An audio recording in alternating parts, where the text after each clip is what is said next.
नमस्कार। आज कल्याणम अस्तु चैनल पर आप स्वामी निखिलेश्वरानंद महाराज जी, अध्यक्ष रामकृष्ण आश्रम राजकोट के द्वारा श्रीमद स्वामी गौतमानंद जी महाराज का अभिनंदन करेंगे। तो आइए आज स्वामी निखिलेश्वरानंद जी महाराज जी के शब्दों को सुनते हैं। ओम स्थापकाय च धर्मस्य सर्वधर्मस्वरूपिणे अवतार वरिष्ठाय रामकृष्णाय ते नमः। जननीं शारदां देवीं रामकृष्णं जगद्गुरुं पादपद्मे तयोः श्रित्वा प्रणमामि मुहुर्मुहुः। नमः श्रीयतिराजाय विवेकानन्दसूरये सच्चित्सुखस्वरूपाय स्वामिने तापहारिणे। समस्त रामकृष्ण मठ और मिशन के परमाध्यक्ष श्रीमद स्वामी गौतमानंद जी महाराज, हमारे राजकोट नगर के ठाकुर साहेब, आदरणीय ठाकुर साहब मानदाता सिंह जी जाडेजा,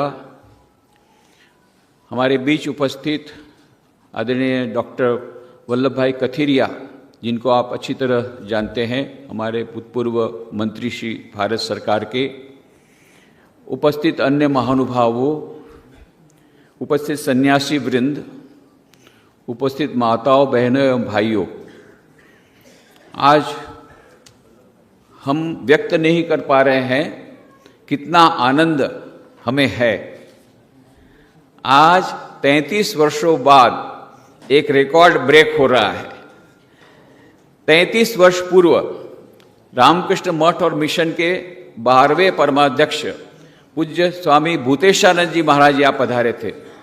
इसके बाद हमने कई प्रयत्न किए, 12वें, 13वें, 14वें, 15वें, 16वें, ये सब परमाध्यक्ष को हमने बुलाया था।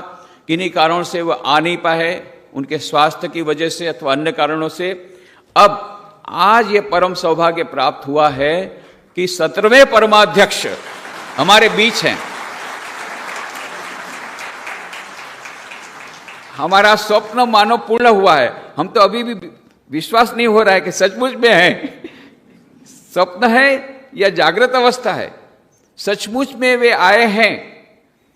जब वो श्रीनगर गए थे, हम लोग पूरे गुजरात के 7 सेंटर के हमारे स्वामी जी लोग ने धरना किया कि आपको वचन देना होगा कि आप गुजरात आएंगे तभी हम छोड़ेंगे।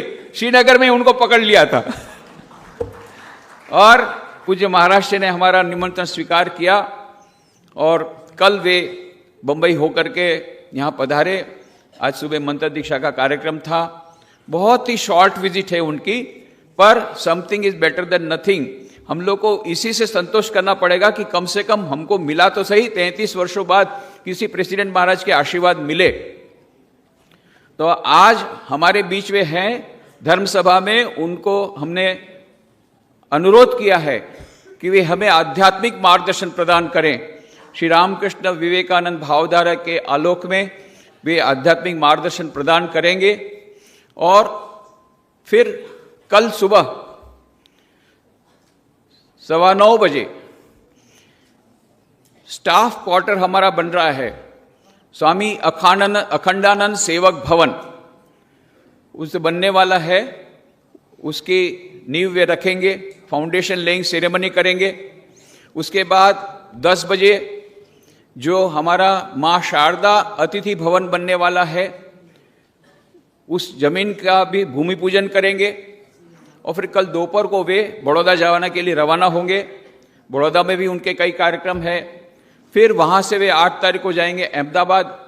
अहमदाबाद में 8, 9, 10 3 दिन बहुत बड़े कार्यक्रम हैं, जिसमें कि 9 तारीख को स्वामी प्रेमानंद जी महाराज की जन्मतिथि के अवसर पर जो नया लेखम्बा में जो नई जमीन मिली है, उस पर प्रार्थना भवन जो बनाया है नया, और जो साधु निवास बना है, उसका उद्घाटन पूज्य महाराष्ट्र के हाथों होगा। तो बहुत बड़ा कार्यक्रम 8, 9, 10 का है। फिर 11 तारीख को पूज्य महाराज श्री बेलूमठ जाने के लिए रवाना होंगे। तो इतने व्यस्त कार्यक्रम को के बीच में उन्होंने हमको समय दिया है और हम पर कृपा की है, इसके लिए हम बहुत अनुग्रहित हैं। बारंबार हम उनके चरणों में प्रणाम करते हैं। उनका संक्षिप्त परिचय दें तो पूज्य महाराज श्री हमारे रामकृष्ण मठ और रामकृष्ण मिशन के 17th प्रेसिडेंट हैं, 17वें परमाध्यक्ष हैं। 1955 में 1955 में पूज्य महाराज श्री ने स्वामी यतीश्वरानंद जी महाराज से मंत्र दीक्षा प्राप्त की थी। 1955 और उस यतीश्वरानंद जी महाराज आप जानते हैं, he is considered one of the spiritual giants of our order, कि जिनकी जो किताब है, जिनका आज विमोचन होने वाला है, उसके गुजराती अनुवाद का मेडिटेशन एंड स्पिरिचुअल लाइफ, ये मानो आध्यात्मिक जीवन की टेक्स्ट बुक है, मेडिटेशन एंड स्पिरिचुअल लाइफ। उन्हीं के लेखक पूज्य यतीश्वरानंद जी महाराज, जो कि समस्त रामकृष्ण मठ मिशन के वाइस प्रेसिडेंट थे, बेंगलोर में कई वर्ष रहे, उनके पास से पूज्य महाराज श्री ने मंत्र दीक्षा ली है। और 1956 में पूज्य महाराज श्री ने दिल्ली स्थित रामकृष्ण मिशन में अपना सन्यासी के रूप में योगदान दिया। वहां पर उन्होंने अपना समस्त संसार का त्याग कर दिया। 1956 में उन्होंने त्याग किया है और तब से वे रामकृष्ण मिशन के सन्यासी बने हुए हैं। 1966 में उनको संन्यास दीक्षा मिली।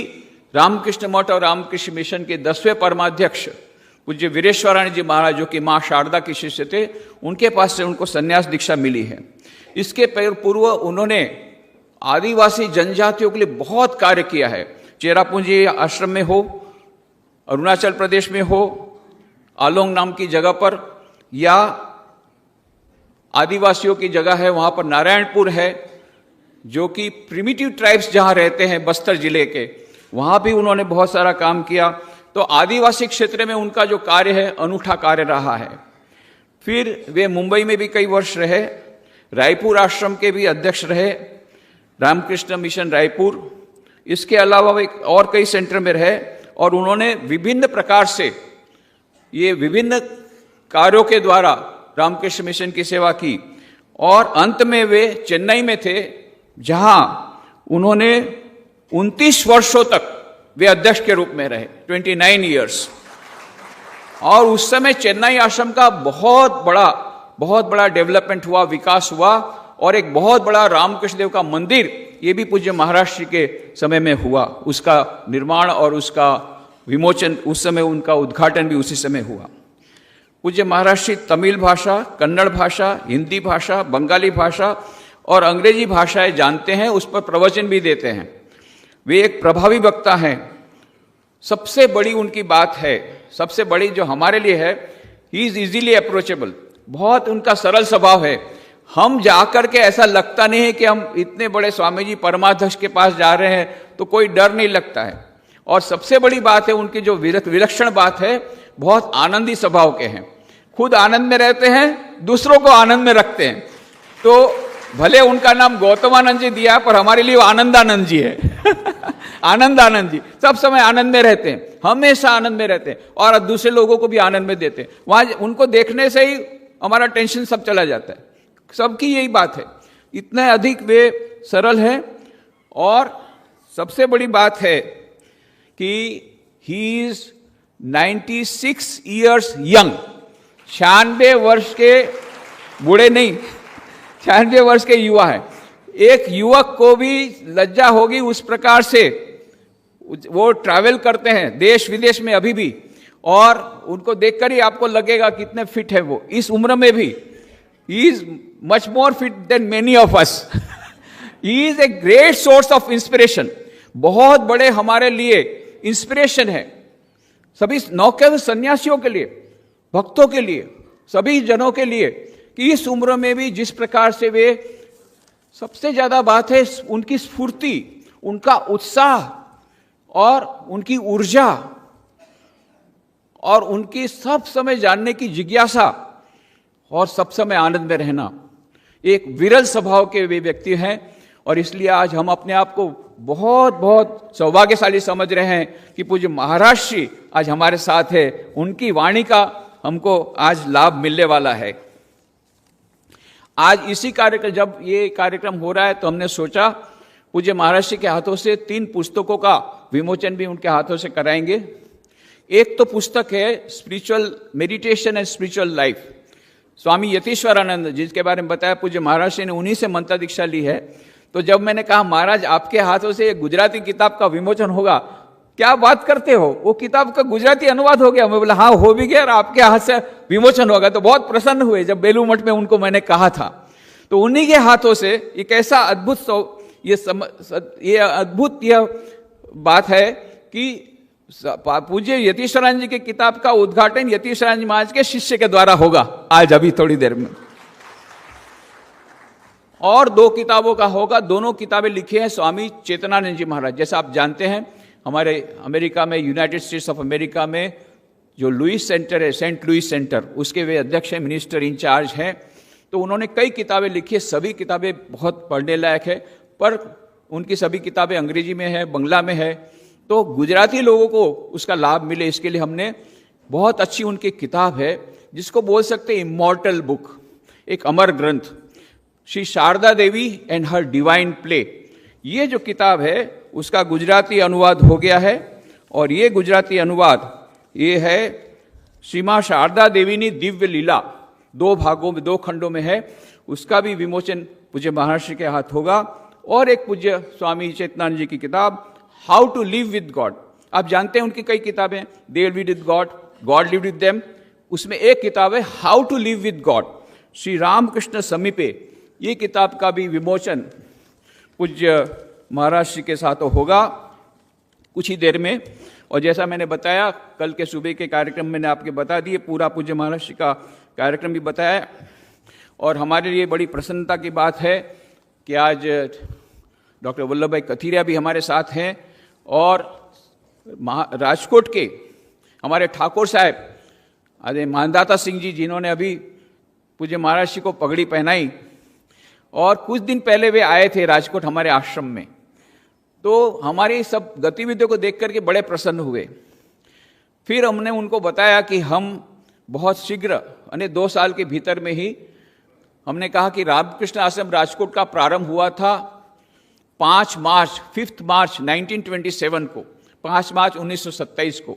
इसीलिए 5 मार्च 2027 से लेकर के 5 मार्च 2028 तक, 1 वर्ष तक हमारी इच्छा है कि सेंटेनरी सेलिब्रेशन, शताब्दी महोत्सव बड़े पैमाने पर मनाया जाए। उस समय हम चाहते हैं आपका पूर्ण सहयोग हमें मिले। तो आदरणीय ठाकुर साहब ने तुरंत कहा मेरा पूरा सहयोग रहेगा, और मैंने उनको कहा कि हमारा आप पर अधिकार इसलिए है कि आपके पूर्वजों ने हमको ये जमीन दी जिस पर आश्रम खड़ा है, जिस पर ये आश्रम खड़ा है। 1927 में 5 मार्च को मोरबी के उतारे में वह हमारा आश्रम प्रारंभ हुआ, रामकृष्ण आश्रम। फिर 1931 में आदरणीय धर्मेंद्र सिंह जी बापूजी ठाकुर साहब ऑफ राजकोट, उन्होंने इस जगह पर जहां हम लोग अभी ये आश्रम है उसके लिए बहुत सारी जमीन उन्होंने बहुत कम कीमत पर हमको दे दी। उसके कारण ये आश्रम यहाँ शिफ्ट हुआ, और ये शिफ्ट हुआ 5 अक्टूबर 1935, 5 अक्टूबर 1935 को दुर्गा पूजा के अवसर पर ये नई जमीन पर हमारा आश्रम आया, जहां पर हम लोग अभी आश्रम है हमारा। और उसका उद्घाटन स्वयं राजकोट के ठाकुर साहब धर्मेंद्र सिंह जी बापू ने ही किया। तो हमारी इच्छा है कि ये जो शताब्दी महोत्सव, उसमें हमारे वर्तमान ठाकुर साहब ये पूरा उसमें अपना सक्रिय सहकार देंगे। उसके लिए वे राजी भी हो गए हैं। ये इसलिए हम लोग बड़े बड़े आभारी हैं, उनके बहुत बहुत आभारी हैं। और हम ये चाहते हैं कि यह जो 2 बिल्डिंग का कल होगा, स्टाफ क्वार्टर, अभी तक हमारे पास कोई भी स्टाफ क्वार्टर नहीं है। आप जैसे जानते हैं रामकृष्ण आश्रम राजकोट की कई गतिविधियां हैं, तो सभी गतिविधियों में बहुत ज़्यादा अभी विकास हो रहा है। आई हॉस्पिटल अभी रोज 25 से 30 ऑपरेशन हो रहे हैं। तो आंख के हॉस्पिटल के लिए भी वेटिंग लिस्ट है। सेरिब्रल पासी सारे एशिया में उसका नाम है, तो उसमें भी वेटिंग लिस्ट है। तो वहाँ भी बहुत बड़ा विकास हुआ। फिजियोथेरापी, सभी मेडिकल सेंटर, ये जहाँ पर हम बैठे हैं Vivekananda institute of value education culture, पूज्य महाराष्ट्र ने पिछले समय जब आए थे, इसके 3rd फ्लोर का उन्होंने उद्घाटन किया, जहाँ पे वोकेशनल ट्रेनिंग सेंटर चालू हो रहा है अभी बहुत शीघ्र। तो उसकी बिल्डिंग का उद्घाटन पूज्य महाराष्ट्र ने किया था। तो इस प्रकार से इतनी सारी गतिविधियां बढ़ रही है, इसलिए हमारे स्टाफ मेंबर्स भी बढ़ रहे हैं। तो स्वाभाविक है, अभी तक तो कहीं कोने में कहीं पर रह जाते थे, तो एक स्टाफ क्वार्टर यदि वो अच्छी तरह रह सकेंगे तो हमारे इस ईश्वर का जो कार्य है, सेवा कार्य, उसमें अच्छी तरह से वे अपना हिस्सा ले सकेंगे। इसीलिए स्वामी अखंडानंद सेवक भवन, जिसमें ये सेवक लोग रहेंगे, उसकी परिकल्पना की गई है। लगभग लागत 2 करोड़ रुपया होगी। तो कुछ दान देना शुरू किया है लोगों ने। एक अपील भी बाहर हम लोग दे रहे हैं, उसमें आप लोग जितना यथासंभव, आज तक आपने सभी प्रवृत्ति में बहुत अच्छा सक्रिय सहकार दिया है, तन मन धन से। हमको यह पूरा विश्वास है इस कार्य के लिए। और जो मां शारदा अतिथि भवन, वह जो बन रहा है हमारे आश्रम के ठीक सामने, जो जमीन हमने अभी खरीदी है, वहां पर भूमि पूजन पूज्य महाराष्ट्र के हाथों होगा। वो भी हम ये सब कार्य सेंटेनरी सेलिब्रेशन के पहले निपटाना चाहते हैं, क्योंकि कम से कम 400-500 सन्यासी देश विदेश से आएंगे, तो उनको रखना पड़ेगा, उनके रहने की व्यवस्था करनी पड़ेगी। इसलिए अभी से हम उसका प्लानिंग कर रहे हैं। तो इसलिए ये 2 बिल्डिंग, जितना जल्दी आप धन वगैरह देंगे, दान देंगे, तो हमारी जल्दी से बिल्डिंग हम जल्दी हम उसको संपूर्ण कर सकेंगे। और हमने सोचा है, जैसे आत्मस्थानंद भवन के लिए 1 लाख रुपए से जिन्होंने ज़्यादा दान दिया, उसका हम लोगों ने उसमें हमने उनको उसके लिए अलग से हमने लिस्ट बना करके वहाँ दीवार पर रखी है। उसी प्रकार से हम एक मार्बल प्लेक बनाएंगे जिन्होंने भी ज़्यादा दान दिया। और कोई एक पूरा फ्लोर भी यदि स्पॉन्सर करेगा तो उसकी भी हम नेम प्लेट लगाएंगे। तो इस प्रकार से आप लोगों के सहकार से यह रामकृष्ण आश्रम शताब्दी महोत्सव की ओर जा रहा है। हमें पूर्ण विश्वास है आप लोग के तन मन धन के सहकार से जल्दी से हम वो शताब्दी महोत्सव भी अच्छी तरह कर सकेंगे, उसके पहले बिल्डिंग भी समाप्त कर सकेंगे। ये सब मंगल कार्यों में पूज्य महाराज जी के आशीर्वाद हमारे साथ हैं। और रामकृष्ण देव शारदा देवी स्वामी विवेकानंद के साथ साथ समस्त रामकृष्ण मठ मिशन के प्रेसिडेंट पूज्य गौतमानंद जी महाराज के आशीर्वाद हमारे साथ हैं। इसलिए हमें पूरा विश्वास है ये सब कार्य अच्छी तरह भली भांति संपन्न होंगे। पूज्य गौतम जी महाराज के चरणों में समाप्त करते हुए मेरी वाणी को विराम देता हूँ। धन्यवाद। आज का वीडियो रामकृष्ण आश्रम राजकोट के सौजन्य से है। आशा है आप सभी ने स्वामी निखिलेश्वरानंद जी महाराज के शब्दों का आनंद लिया होगा। इसी प्रकार की प्रस्तुति के लिए कल्याणम अस्तु के साथ जुड़े रहिए। आप वीडियो में अंत तक बने रहे। आप सभी का बहुत बहुत धन्यवाद।